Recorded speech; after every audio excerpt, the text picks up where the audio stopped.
اعوذ باللہ من الشیطان الرجیم بسم اللہ الرحمن الرحیم والذی جاء بالصدق وصدق به اولئک هم المتقون ان اللہ وملائکتہ یصلون علی النبی یا ایھا الذین آمنوا صلوا علیہ وسلموا تسلیما درود شریف پڑھیے صلاۃ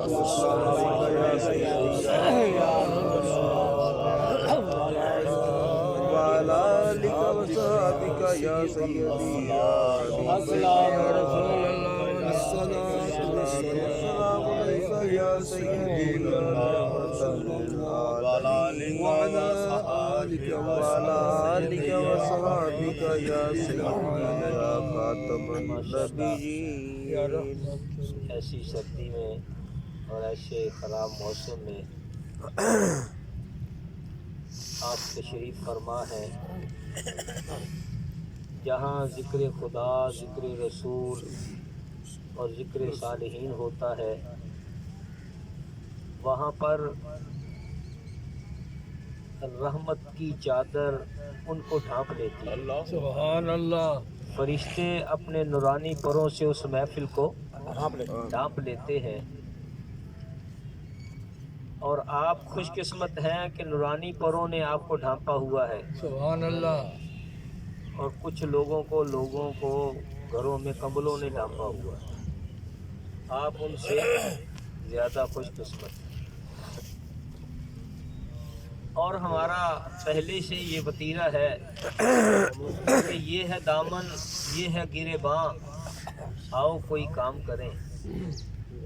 یہ ہے دامن، یہ ہے گریباں، آؤ کوئی کام کریں. موسم کا منہ تکتے رہنا کام نہیں دیوانوں کا. سبحان اللہ. کہہ دیو سبحان اللہ. موسم کا منہ تکتے رہنا کام نہیں دیوانوں کا. سبحان اللہ. تو حضرت ابوبکر صدیق کا یہ مہینہ ہے کہ آپ کا وصال باکمال 22 جمادی الثانی کو ہوا. پوری دنیا ان کے وصال باکمال پر خراج عقیدت پیش کر رہی ہے. وجہ کیا ہے؟ کہ انہوں نے ساری زندگی سرکار سے وفاداری کی. سرکار سے وفاداری کی، اور یہ تسلیم شدہ ہے، مسلم ہے. اور کہنا پڑا تھا پیر نصیر و دین نصیر کو بھی کہ مسلم ہے محمد سے وفا صدیق اکبر کی. مسلم ہے محمد سے وفا صدیق اکبر کی. نہیں بھولی زمانے کو ادا صدیق اکبر کی. نہیں بھولی زمانے کو ادا اکبر. حضرات گرامی، قرآن کی آیت کریمہ میں نے پڑھی. اللہ فرماتا ہے والذی جاء بالصدق. ایک وہ ہستی ہے، ایک وہ ذات ہے جو سچ لے کر آئی. ایک وہ ہستی ہے جو سچ لے کر آئی. وصدق بہ، ایک وہ ہے جس نے اس کی تصدیق کی ہے، اس سچ کی تصدیق کی ہے. فرمایا اولئک هم المتقون، اور وہ تقوی والے ہیں، اللہ سے ڈرنے والے ہیں، صاحب تقوی ہیں. سچ لے کر آنے والی ذات کون ہے؟ سارے مفسرین کرام نے لکھا سچ لے کر آنے والے سرکار ہیں. سبحان اللہ. اور وہ صدق بہی، جس نے اس کی تصدیق کی ہے. سارے کہتے ہیں جس نے سب سے پہلے تصدیق کی وہ ابو بکر صدیق ہے. سبحان اللہ. آپ ذرا روز میثاق کی طرف چلے جائیں تو اللہ تعالیٰ نے فرمایا تھا ثم جاءکم رسول مصدق لما معکم، جب میرا رسول آئے جو تمہاری کتابوں کی تصدیق کرے. جتنے رسول آئے سارے رسولوں کی تصدیق کرنے والا جو مصدق ہے وہ کملی والا ہے. سارے رسولوں کی تصدیق کرنے والا کملی والا ہے. اور یہ روز میثاق وعدہ لیا گیا سارے نبیوں سے، اور فرمایا جب آئے گا نا آخر میں میرا رسول جو تمہاری کتابوں کی تصدیق کرے گا، جو تمہاری نبوتوں کی تصدیق کرے گا. سرکار سارے نبیوں کی تصدیق کرنے والے، اور قرآن کہتا ہے کہ کملی والے کی تصدیق کرنے والا ابو بکر ہے. کملی والے کی تصدیق کرنے والا ابو بکر صدیق ہے. اور یاد رکھیے حضرت ابو بکر کا مرتبہ و مقام کیا ہے کہ آپ جب سرکار کی تصدیق کرتے ہیں تو ابو بکر تنے تنہا تھے، اور پھر آپ نے سارا مال بھی لٹا دیا، گھر بار بھی لٹا دیا، سب کچھ سرکار کے نام پر فدا کیا. اور سرکار بھی پھر لجپال ہے، سرکار نے ساری زندگی بھی ساتھ رکھا اور آج مزار میں بھی ساتھ رکھا. تو یاد رکھیے سرکار دو عالم صلی اللہ علیہ وسلم کی زندگی میں تو ساتھ رہے، ہر جنگ میں ساتھ رہے، اور جب آخری وقت آیا تو سرکار نے بھی کیا صلہ کیا. حضرت بلال حبشی آ کر عرض کرتے ہیں آقا انتظار ہو رہا ہے کہ آج آ کر نماز کون پڑھائے.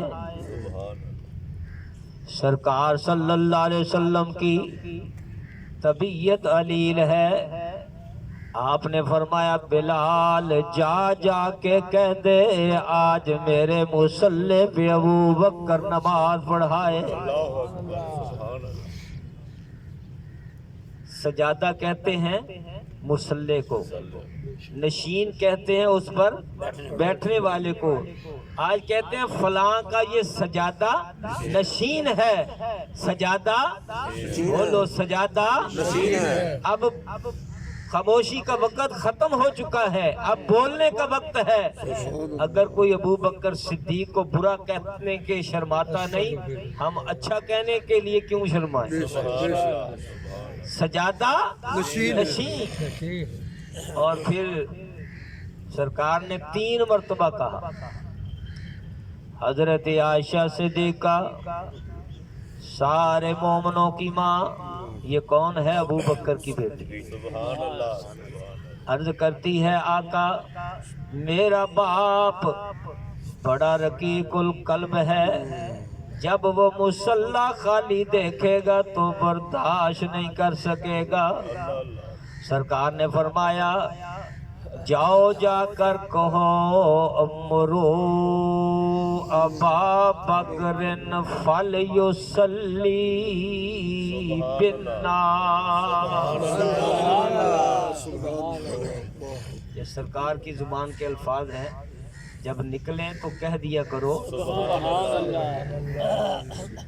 فرمایا جا کر کہو کہ ابو بکر آج میرے مصلی پہ نماز پڑھائیں.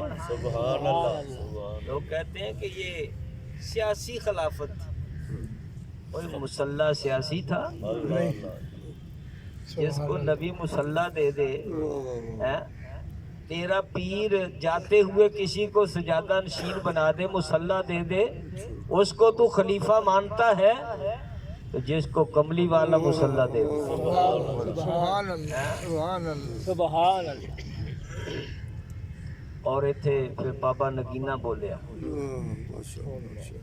بابا نگینہ کہتے ہیں کہ محمد رسول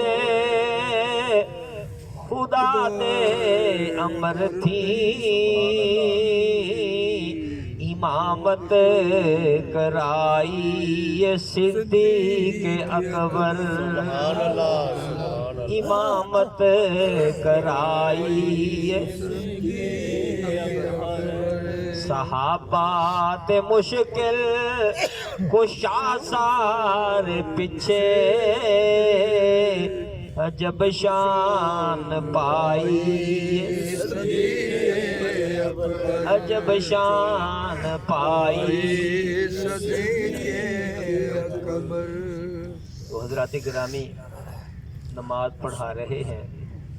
سرکار صلی اللہ علیہ وسلم نے دیکھا کہ جس کو میں نے امام بنایا ہے اس کی امامت کو کون کون مانتا ہے. سرکار صلی اللہ علیہ وسلم امام بنائیں تو کوئی انکار کر سکتا ہے؟ نہیں. اس لیے ابو بکر صدیق پہلا امام ہے، پہلا خطیب بھی، پہلا خطیب بھی، پہلا امام بھی، پہلا مبلغ بھی. اور بکر کا تو معنی ہی یہ ہے اولیت والا. بکر کہتے ہیں تو جو موسم بہار کی پہلی بارش ہو اس کو بکر کہتے ہیں، اور جو موسمی پھل تیار ہو درخت کے ساتھ اس کو بھی بکر کہتے ہیں. جو اذان سن کر مسجد میں تیزی کے ساتھ پہلے آ جائے اس کو بھی بکر کہتے ہیں. تو یاد رکھیے اسلام کی بارش کا پہلا قطرہ ابو بکر ہے. اسلام کے درخت کا پہلا تیار ہونے والا پھل ابو بکر ہے، اور سب سے پہلا خطبہ پڑھنے والا ابو بکر ہے، سب سے پہلا مبلغ ابو بکر ہے، اور سب سے پہلے مسجد میں آنے والا بھی ابو بکر ہے. سبحان اللہ. اور بہت سے معنی ہیں بکر کے. تو سرکار صلی اللہ علیہ وسلم نے بنا دیا. اور سرکار علی تھے، ایک دن پردہ اٹھا کے دیکھا اور سرکار حضرت عباس اور حضرت علی کے کندھوں پہ ہاتھ رکھ کر مسجد میں آئے. اور بڑا اچھا جملہ بولا فداء حسین شاہ صاحب نے. ایک موقع پر پنجابی کے خطیب ہی ہوتے ہیں، کہنے لگے پردہ اٹھا کر دیکھیا کہ ویکھاں تے صحیح میرا یار مسلے تے کنا پھبدا ہے. جنوں میں امام بنایا ہے کنا پھبدا ہے. سرکار صلی اللہ علیہ وسلم آئے اور ابو بکر نماز پڑھا رہے، اور اس کی تفصیل آگے کئی مرتبہ بیان ہو چکی ہے. چونکہ وقت زیادہ ہوا چاہتا ہے اس لیے اسی بات پر ہم ختم کر دیتے ہیں. میں نے یہ جو بابا یوسف نگینے کا پیش کیا نا، وہ فرماتے ہیں سارے صحابہ بھی پیچھے اور علی بھی پیچھے. علی آگے کیسے بڑھ سکتے تھے؟ اور مولا علی نے اس وقت جو بیعت کی ہے نا حضرت علی کی، حضرت علی نے حضرت ابو بکر کی، انہوں نے یہی چیز پیش نظر رکھی. کہنے لگے جب مصلی کے لیے امامت کے لیے سرکار نے ابو بکر کو پسند کیا ہے تو ہم خلافت کے لیے بھی انہی کو پسند کریں. سبحان اللہ. اپنا امام ان کو بنایا تو خلیفہ بھی ہم ہیں، انہیں بناتے. فرماتے ہیں نہ میں بیمار تھا نہ غیر حاضر تھا، میں بھی اسی مجمع میں تھا، لیکن نظر رسول کا جو انتخاب ہے وہ ابو بکر صدیق. سبحان اللہ. اس لیے حضرات گرامی انشاءاللہ ان کا بیان ہوتا ہے، ہو رہا ہے اور ہوتا رہے گا. ہم کریں نہ کریں 70,000 فرشتہ تو صبح اترتا ہی ہے، 70,000 شام کو آتا ہے جہاں ابو بکر لیٹے ہوئے ہیں. تو اللہ تعالیٰ ہر آنکھ یہ کہتی ہے کہ کاش میں مدینے چلا جاؤں. ہر آنکھ کہتی ہے مدینے چلا جاؤں، حضور کے روضے پہ چلا جاؤں. ایک آنکھ دیکھ کر آ جائے تو کہتے ہیں بڑا خوش قسمت ہے.